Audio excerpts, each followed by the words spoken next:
చంద్రబాబు నాయుడు గారు పదే పదే మాట్లాడుతున్నాడు, విశాఖపట్నం ఆర్థిక రాజధానిగా మేము చేస్తున్నాం అనేది. ఈ 2 నెలలు చంద్రబాబు నాయుడు గారు కూటమి ప్రభుత్వం విశాఖపట్నం చుట్టూ తిరుగుతున్నటువంటి ప్రయత్నాలని చూస్తే విశాఖని ఆర్థిక రాజధాని కాదు, అదానీ రాజధానిగా మార్చబోతున్నారు. అందుకోసం నిన్న జరిగినటువంటి ఒప్పందాల్లో భీమినిపట్నం నుంచి విశాఖపట్నం ఉండేటటువంటి సముద్ర తీరం బీచ్ శాండ్ మైన్ అంతా కూడా అదానికి ఇవ్వబోతూ ఉన్నారు, ఒప్పందం చేశారు.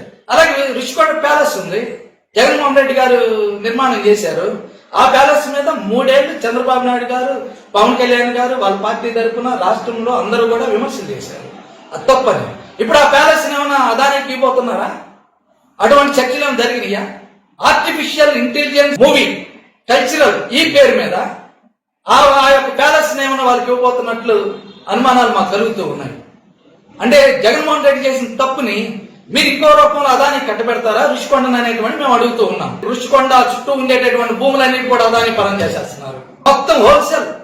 విశాఖపట్నం అంటే అదాని, విశాఖ అదానిగా మార్చేస్తున్నారు. ఆ పేరు కూడా పెట్టేస్తారేమో రేపు. ఇదే అభివృద్ధి అనేటువంటిది.